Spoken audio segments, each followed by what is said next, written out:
Pro கபடியில் விளையாடக்கூடிய தமிழ் தலைவாஸ் அணியின் நட்சத்திர வீரர் தூத்துக்குடியைச் சேர்ந்த திரு மாசானமுத்து அவர்கள் நம்மோடு இணைந்திருக்கிறார். அவரிடம் சில கேள்விகளை முன்வைக்கலாம். வணக்கம். முதற்கண் நியூஸ் 18 தமிழ்நாடு சார்பாக வாழ்த்துக்களை தெரிவிச்சுக்கிறோம். புரோ கபடி தமிழ்நாட்டுக்கு மீண்டும் வந்திருக்கு. சொந்த மைதானத்துல சொந்த ரசிகர்கள் முன்னில நீங்க விளையாட போறீங்க. அதுவும் தூத்துக்குடியை சேர்ந்தவர். நிறைய ஃபிளட்ல நிறைய அஃபெக்ட் ஆயிருக்கு. உங்க அப்பா அம்மா எல்லாம் மேட்ச் பாக்குறதுக்கு வரேன்னு சொன்னாங்களா? சொந்த மைதானத்துல விளையாடுறது எந்த அளவுக்கு ஃபீல் பண்றீங்க? தேங்க்யூ. நான் வந்து ஹோம் கிரவுண்டில் விளாடுறது ஹாப்பியாக இருக்கு. அப்பா அம்மாவுக்கு டிக்கெட் வாங்கி வச்சிருக்கேன், ஆனால் வர முடியல. ஏன்னா வெள்ளத்தில் வீடு வேற இடிஞ்சு விழுந்துருச்சு. அதுவே ரொம்ப கஷ்டமாக இருக்கு. அவங்களுக்கு ஃபோன் அடித்தும் நாட் ரீச்சபிள் ஆகலை. ஏன்னா டவர் அங்கே இல்லை, நியூஸு கரண்ட் இல்லை, எதுவுமே அவங்களால பார்க்க முடியல. அப்புறம் ஒரு ஃபோன் மட்டும் அண்ணா ஃபோன் மட்டும் பண்ணாங்க. அப்போ தான் பேசினேன், வீடு இடிஞ்சு விழுந்துருச்சு எல்லாருமே. ஆனால் சேஃபாக இருக்கும், ஒரு ஸ்கூலில் தங்கியிருக்கோம், சாப்பாடும் இந்த மாதிரி கிடைக்கல, ரொம்ப கஷ்டமாக இருக்கு. அப்புறம் அம்மாட்ட பேசணும்னு சொல்லி கொடுத்தாங்க. அம்மா அழுதுட்டாங்க, என்ன பேசுன்னு தெரில. நானும் என்ன பேசுறேன்னு தெரில. அம்மாட்ட சேஃபாக இருக்கீங்களா அப்படின்னு மட்டும் கேட்டேன். சேஃபாக இருக்கேன், நீ நல்லா விளாடு, நீ விளாடுறத மட்டும் கான்சன்ட்ரேஷன் பண்ணு அப்படின்னு சொல்லி சொன்னாங்க. சரிம்மா அப்படின்னு சொல்லிட்டு அம்மா வச்சுட்டாங்க. என்னன்னா ஃபர்ஸ்ட் சீசன் நான் விளாடும்போது அம்மா அப்பா வந்து டிக்கெட் வாங்கி வச்சிருந்தேன், விஐபி டிக்கெட்டு. அவன் வந்து பார்க்க வராதப்போ கஷ்டமா இருக்கு. இருந்தாலும் அதை நினைச்சிட்டு நான் விளாடாம இருக்க முடியாது. நான் வந்து என்னோட சக்சஸை கண்டிப்பா கொடுப்பேன். நிச்சயமா டிவிலையாவது உங்களுடைய விளையாட்டை அவங்களால பார்க்க முடியுமா? ஏன்னா நிறைய இடங்கள்ல இன்னமும் மின்சாரம் செல்ல முடியாத ஒரு நிலைமையில தான் இருக்கு. தூத்துக்குடியில ஒரு வரலாறு காணாத ஒரு மழைப்பொழிவு, அங்கு பெரிய இயற்கை பேரிடர் தான். டிவியில பாக்குறதுக்கு வாய்ப்பு இருக்கா? டிவியில பார்த்தாங்களா? ஏன் இந்த கேள்வியை முன்வைக்கிறோம் அப்படின்னா, முதல் சீசன்ல நீங்க ப்ரோ கபடியில விளையாடுறீங்க. அம்மா அப்பாவுடைய எத்தனை வருஷ கனவு அது, தான் பிள்ளை விளையாடுறத பாக்குறது தான். இந்த இயற்கை பேரிடர் வந்து அதை புரட்டி போட்டாலும் உங்களை நேர்ல பார்க்கணும் அப்படின்னு அவங்க ஆசைப்பட்டாங்களா? வர்றதுக்கு ட்ரை பண்ணாங்களா? கண்டிப்பா ரொம்ப ட்ரை பண்ணாங்க. நான் முன்னாடி ட்ரெயின் டிக்கெட் எல்லாம் புக் பண்ணியாச்சு. ஆனா இப்படி நடக்கும் எதிர்பார்க்கவே இல்லை. அவங்க கொஞ்சம் சேஃபா இருந்தாலும், வீடு கொஞ்சம் சேஃபா இருந்தாலும் அவங்க வந்துருவாங்க. வீடும் இடிஞ்சு விழுந்துச்சு. அதனாலே ரொம்ப டிப்ரெஷன்ல இருக்கிறாங்க. என்ன சொல்ற, பேச முடியாத நிலைமைக்கு இருக்கிறாங்க. ஆனா ரொம்ப ஹாப்பியா நான் ஃபர்ஸ்ட் சீசன் ஆடுறது டிவியில இதுக்கு முன்னாடி மேட்ச் எல்லாம் பாத்துருக்காங்க. அப்போ வந்து நான் ஆடல. ஆனா ஹோம்ல வச்சு நடக்கும்போது அவங்க வந்து நேர்ல பார்க்கணும்னு சொல்லி, ஆனா ஃபேன்ஸ் எல்லாம் சேரப் பண்ணும்போது முத்து முத்து சொல்லும் போது அவங்க கேட்டு அந்த எக்ஸைட்மெண்ட் ரொம்ப இதா இருக்கும். அதனாலயே அவங்க மிஸ் பண்றது எனக்கு ரொம்ப கஷ்டமா இருக்கு. நிச்சயமா இது ஒரு கடினமான ஒரு சுச்சுவேஷன் தான். இருந்தாலும் நீங்க ஃபிளட்ல வீடு இடிஞ்சிருச்சு, அப்பா அம்மா கஷ்டப்படுறாங்க, அதையும் தாண்டி கபடி மீது இருக்கக்கூடிய அந்த ஒரு பிடிப்பு, அந்த உயிரா நீங்க கபடியை நேசிக்கிறது தான் உங்களை இந்த அளவுக்கு எடுத்துட்டு வந்திருக்கு. அதை நோக்கி தான் நீங்க பயணிச்சுக்கிட்டு இருக்கீங்க.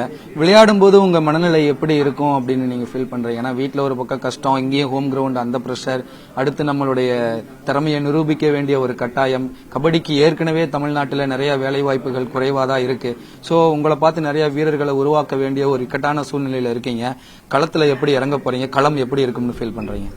கண்டிப்பா ரொம்ப நர்வஸா இருக்கும் விளாடும்போது. அதுல வேற இந்த சுச்சுவேஷன் வேற உள்ள விளாட போகும்போது ரொம்ப கஷ்டமா இருக்கும்.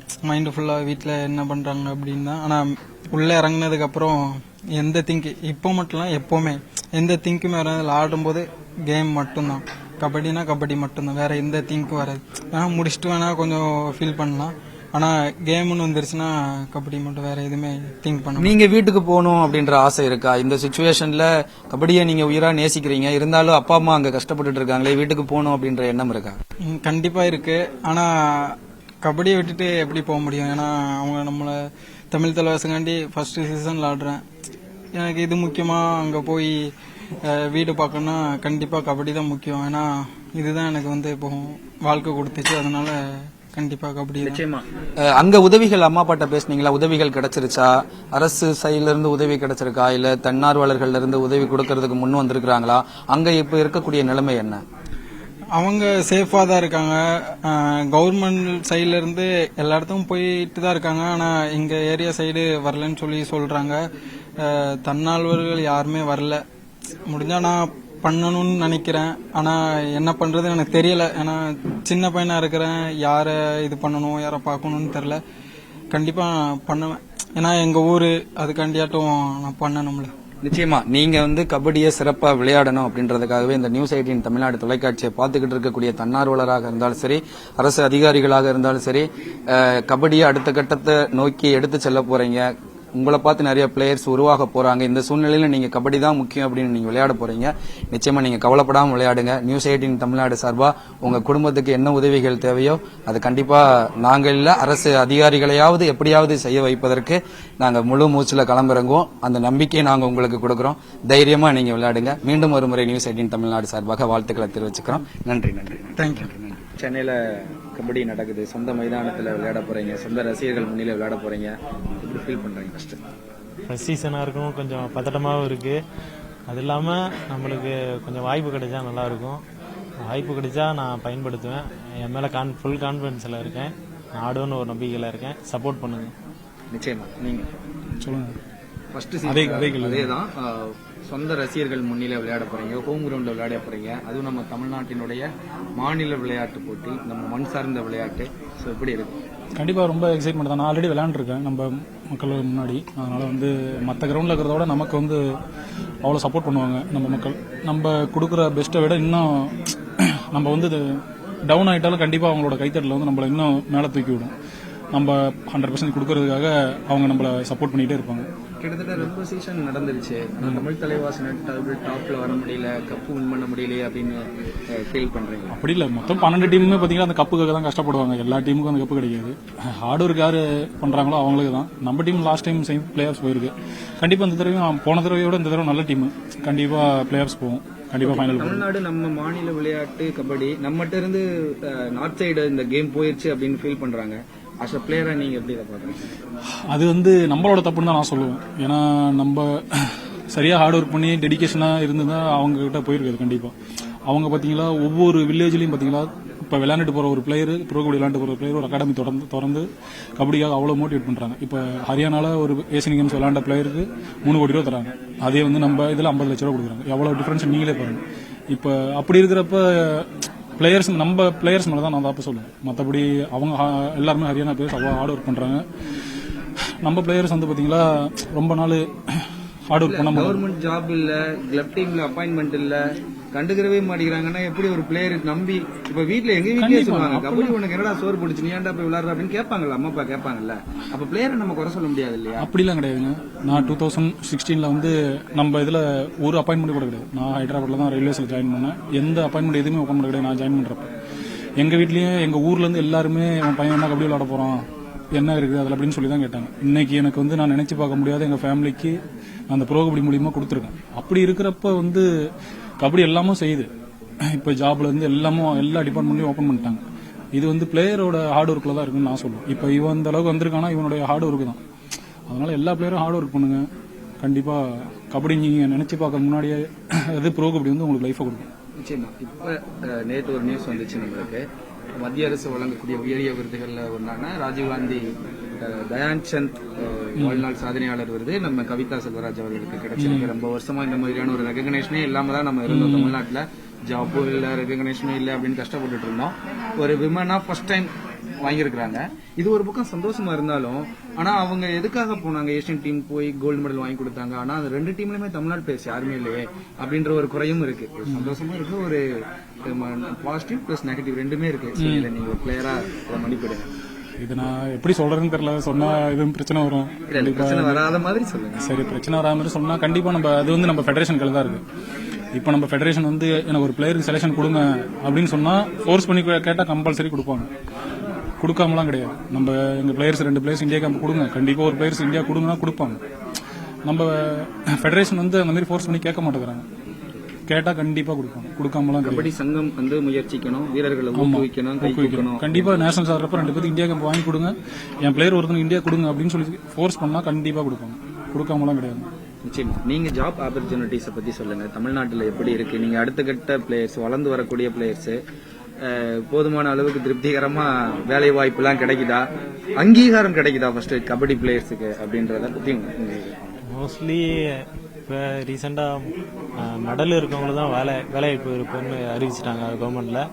மோஸ்ட்லி இப்போ வந்து மெடல் இப்போ வேல்ஸ் யூனிவர்சிட்டியில் தான் படிக்கிறேன் நான். மெடல் தான் இப்போ கேட்டிருக்காங்க. இப்போ கால்பர் பண்ணியிருக்காங்க, போஸ்டரில் கால்பர் பண்ணியிருக்காங்க, இப்போ ஐசிஎஃப்ல கால்பர் பண்ணியிருக்காங்க. அந்த மாதிரி இப்போ கால்பர் பண்ணால் இதாக இருக்கும். விலை வாங்கிறது கரெக்டாக கொடுத்தா நல்லா இருக்கும். ரெகக்னேஷன் இப்பதான் வந்திருக்கு நம்ம தமிழ்நாட்டுக்கு, கவிதா வாங்கியிருக்காங்க. இதெல்லாம் உங்களுக்கு எந்த அளவுக்கு முன் உதாரணம், அடுத்த கட்டத்துக்கு நீங்க போகணும் அப்படின்றதுக்கு இது எந்த அளவுக்கு யூஸ்ஃபுல்லா இருக்கும்? அவங்கள பார்த்து நிறைய பேர் ஒரு இதாக இருப்பாங்க, அவங்கள பார்த்து விளையாடுறாங்க. Super bro, thanks. Bro kabaddi திருப்பி சென்னைக்கு வந்து. Okay bro, super. இவ்வளோ நாள் வந்து லாஸ்ட் 2 இயர்ஸ் 3 இயர்ஸாலாம் வந்து ப்ரோ கபடி சென்னையில் நடக்கவே இல்லை. ஸ்டார்டிங்கில் சென்னையில் நடந்துச்சு, பெரிய க்ரௌட்ஸ் ஆதரவு இல்லை, வருமானம் எதுவும் இல்லை, அங்கே ஸ்டேடியம் கிடைக்கிறதுல நிறைய பிரச்சனை, இந்த மாதிரி இஷ்யூலாம் நிறையா இருந்ததுனால மாற்றிட்டாங்க. இப்போ திருப்பி பேக் டு சென்னைக்கு வந்திருக்கு. ஸோ சென்னை ஹோம் கிரவுண்ட்ஸில் விளையாட போகிறீங்க, நம்ம சொந்த ரசிகர்களோட விளையாட போகிறீங்க, எப்படி ஃபீல் பண்ணுறீங்க? ரொம்ப எக்ஸைட்டடாக இருக்கு. அதே மாதிரி ரொம்ப பெருமையாக இருக்கு. எல்லாமே நர்வஸாக இருக்கு. ஒரு பிளேயருக்கான கூடிய என்ன இருக்குமோ அது எல்லாமே இருக்குது. பட் ஆனால் நல்லா ஆடணும், மேட்ச் வின் பண்ணணும். தான் 4 மேட்சும் வின் பண்ணாதான் நம்ம டாப்புக்கு போக முடியும். அதனால ரொம்ப எக்ஸைட்டடாக இருக்கு. டீமும் செம்ம கான்ஃபிடென்டா இருக்கு. எல்லாருமே யங் பிளேயர்னால செம்ம கான்ஃபிடென்டா இருக்கும். கோச்சும் அதோட கான்ஃபிடென்டா. நம்ம டவுன் ஆனாலும் இந்த 4 மேட்ச் பார்த்துப்பீங்க, டவுன் ஆனாலும் கோச் மோட்டிவேட் பண்ணி பிளேயர்ஸ் எல்லாத்தையும் இம்ப்ரூவ்மெண்ட் பண்றாங்க. இந்த 4 நாள்ல பிளேயர்ஸோட இம்ப்ரூவ்மெண்ட் அதிகமாக தான் ஆகுது. ஏன்னா கோச் அந்த அளவு மோட்டிவேட் பண்றாங்க. அது மாதிரி ஃபேன்ஸ் சொல்லவே வேணாம், கபடிக்கு எவ்வளோ ஃபேன்ஸ் இருக்குன்னு பார்த்தாலே தெரியும். அதுவும் சென்னையில் வச்சு நடக்குது. 4 இயர்ஸ் கொரோனாலேயே போயிடுச்சு, கபடி அந்த அளவு வெளியில தெரியல. இப்போ வேற மறுபடியும் வந்துருச்சு. அது ஃபேன்ஸுக்கு தான் உண்மைக்கும் நன்றி சொல்லணும், கபடி எந்த அளவு மேலே கொண்டு வந்தது. Super bro. இப்போ கபடி பிளேயர்ஸ் அப்படின்னா ப்ரோ கபடி மட்டும்தான் ஒரு வாழ்வாதாரமா இருக்கு, கவர்மெண்ட் ஜாப் இல்லை, ரெகக்னேஷன் இல்லை அப்படின்னு நிறைய பேர் கபடி விளையாட்டவே விட்டுட்டாங்க, புறக்கணிச்சிட்டாங்க அப்படின்ற மாதிரிலாம் நிறையா செய்திகள்லாம் பார்த்துருக்கோம். ஸோ திருப்பியும் இந்த ப்ரோ கபடி மூலமாக திருப்பியும் கவர்மெண்ட்லேருந்து கொடுக்கணும், கவர்மெண்ட் ஜாப் கொடுக்கணும், இல்லை நிறையா கிளப் டீம்ஸ்லாம் முன்னாடிலாம் இருக்கும், ஐசிஎஃப், ரயில்வேஸ் அப்படின்னு, அந்த மாதிரியான டோர்னமெண்ட்ஸ் கூட நடக்க மாட்டேங்குது. ஸோ இதெல்லாம் தீரணும், இந்த குறையெல்லாம் வந்து மாறணும் அப்படின்னா ஒரு பிளேயராக நீங்கள் என்ன கேட்பீங்க? கண்டிப்பா கவர்மெண்ட் இதுக்கு முன்னாடி எந்த இதுவும் வந்த மாதிரி தெரியல. ஆனா இப்போ ரீசெண்ட் டேஸ்ல நிறைய அப்பாயின்மெண்ட் 3% கோட்டா வேற ஓபன் பண்ணிருக்காங்க. அது பெரிய விஷயம். ஆனா இதெல்லாம் போதாது. ஏன்னா எல்லா கேமையும் கம்பேர் பண்ணும்போது கபடி கீழே தான் இருக்குதுன்னு சொல்லுவாங்க. அதே மாதிரி இப்போ நிறைய கவர்மெண்ட் நிறைய பண்ணுது. இப்போ world cup hockey, Asian games நடத்தினாங்க, இப்போ கேலோ இந்தியா நடத்த போறாங்க. அதெல்லாம் பெரிய விஷயம். ஆனா இன்னும் கொஞ்சம் இம்ப்ரூவ்மெண்ட் பண்ணலாம்னு எனக்கு தோணுது. அது மாதிரி ஜாப் கண்டக்ட் பண்ணணும். ஏன்னா பிளேயர்ஸ் அதிகமாக ஜாப் கம்மியாச்சுன்னா அப்புறம் பிளேயர்ஸும் கம்மியாக தான் ஆவாங்க. அவங்களுக்கு மோட்டிவேட் பண்ற மாதிரி நிறைய ஜாப் ஓபன் பண்ணணும். இந்த டிபார்ட்மெண்ட்னு இல்லை, இது ஏதோ நம்ம ஸ்போர்ட்ஸுக்கு எல்லா டிபார்ட்மெண்ட்லயும் ஓபன் பண்ணனா எல்லா டிபார்ட்மெண்ட்லயும் எல்லா பிளேயர் ஆடுவாங்க. அந்த டிபார்ட்மெண்டோட நேமும் மேலே வரும். நீங்க இப்ப சொன்னீங்க ஐசிஎஃப், ஒரு சில டீம் சொன்னீங்க. அது காரணம் ஐசிஎஃப்ல மட்டும் அப்பாயின்மெண்ட் போட்டா போதும், மற்ற டீம்லயும் போடணும்.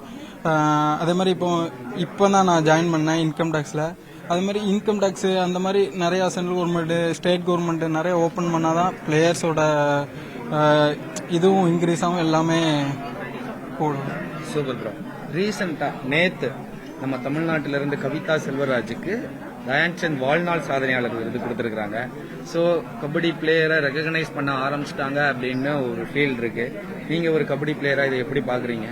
ரொம்ப சந்தோஷமா இருக்கு. ஏன்னா அவங்க ஒரு உமனா இருந்து தயான்சந்த் அவார்டு வாங்குறது ரொம்ப பெரிய விஷயம். இதுக்கு முன்னாடி கபடியில அர்ஜுன் அவார்டு, ராஜரத்னம், மனத்தி கணேசன் அவங்க வாங்குறது பெரிய விஷயம். ஃபர்ஸ்ட் ராஜரத்னம் வாங்கினாங்க, அடுத்து மனத்தி கணேசன் வாங்கினாங்க, அப்புறம் உமன்ஸா கவிதா மேம் வாங்கினாங்க. அவங்களுக்கு கோச் தான் சாய் கோச்சா இருந்தாங்க. நான் சாயில தான் இருந்தேன். அதனால சாய் கோச்சா தான் எனக்கு ரொம்ப பெருமையா இருக்கு. ஏன்னா நம்ம தமிழ்நாட்டில இருந்து ஆல் இந்தியா, டோட்டல் இந்தியா ஃபுல்லா பார்க்கும்போது அவங்க வாங்குறது ரொம்ப பெரிய விஷயம். அது இன்னும் நிறைய வாங்கணும். தமிழ்நாட்டில இருந்து தமிழ் மக்கள் நிறைய பேர் சப்போர்ட் பண்ணணும். அதனால சூப்பர் ப்ரோ. ஓகே, இப்போ நம்ம உமன்ஸ் டீம் கோச் நம்ம தமிழ்நாட்டு வீராங்கனை தான். ஆனால் ஏஷியன் கேம்ல கோல்டு மெடல் 2மே மென் அண்ட் உமன் வாங்கினோம். ஆனால் ஒரு தமிழ்நாடு பிளேயர்ஸ் கூட இல்லையே அப்படின்ற ஒரு ஃபீல் ஒட்டுமொத்த தமிழ்நாட்டுக்குமே இருந்துச்சு. நம்ம மாநில விளையாட்டு, ஆனால் கோல்டு மெடல் அடிக்கிறாங்க இந்தியன் டீம், வட இந்தியர்கள் தான் ஆதிக்கம் செலுத்துறாங்க, தமிழ்நாட்டில இருந்து யாருமே போகலையே அப்படின்ற ஒரு குறை இருக்கு. அது ஏன் அந்த குறை இருக்கு? அதை சரி செய்யணும். நம்ம தமிழ்நாட்டில இருந்து இந்தியன் டீமுக்கு ஒரு ஆள் போகணும் அப்படின்னா ஏதேனும் சிக்கல் இருக்கா? அரசியல் ரீதியிலான சிக்கல் இருக்கா, இல்ல உடல்வாகு ரீதியிலான சிக்கல் இருக்கா? என்ன சிக்கல் இருக்குன்னு நீங்க ஃபீல் பண்றீங்க? சிக்கல்ல தமிழ்நாட்டை பொறுத்தவரை தமிழ்நாட்டு பிளேயர் நிறைய பேர் இருக்காங்க. இந்தியா டீம் ஆடுறதுக்கான தகுதி நிறைய பேர் இருக்கு. ஆனா என்ன ப்ராப்ளம்னா அசோசியேஷன் ப்ராப்ளம், அப்புறம் உள்ள நிறைய இது நடக்கும். அது வந்து என்னன்னு தெரியல, பிளேயர்ஸா எங்களுக்கு என்னன்னு தெரியல. ஆனா பிளேயர்ஸ் அதிகமா நல்லா ப்ளே பண்றாங்க. என்ன சொல்ல முடியாது, ஏன்னா நான் யாரையும் எதையும் குறிப்பிட்டு சொல்ல முடியாது. ஆனா பிளேயர்ஸ் இன்க்ரீஸ் ஆகிட்டே இருக்கிறாங்க, அவங்க இம்ப்ரூவ்மெண்ட்டும் ஆகிட்டே இருக்காங்க. யாருக்குமே விளாடக்கூடாத தகுதியே இல்லைன்னு சொல்ல முடியாது, எல்லாருமே விளாடுற தகுதி தான் இருக்காங்க. அது மாதிரி இப்ப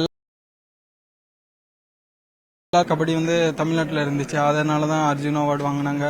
இப்போ எல்லாம் இந்தியா ஆடினாங்க. ஆனா இப்போ இப்போ இதுக்கு முன்னாடி இந்தியா பிளேயர் யாருமே வந்து என்கரேஜ் பண்ண மாட்டேங்கிறாங்க. நார்த் சைடு போனது காரணமே அதுதான் முக்கிய காரணமா நான் பாக்குறேன். ஃபார்மர் இந்தியன் பிளேயர்ஸ் யாரையும் அடுத்த கட்ட வீரர்களை ஊக்குவிக்க மாட்டேங்கிறாங்க. ஒரு சில பேர் ஊக்குவிக்கிறாங்க, நினைக்கிறேன் நினைக்க மாட்டேங்கிறாங்க. ஒரு சில பேர் இருக்காங்க, அதுக்குன்னு எல்லாத்தையும் நான் குறிப்பிட சொல்ல முடியாது. குறிப்பிட்ட அது அவங்க மனசுக்கு தெரியும்.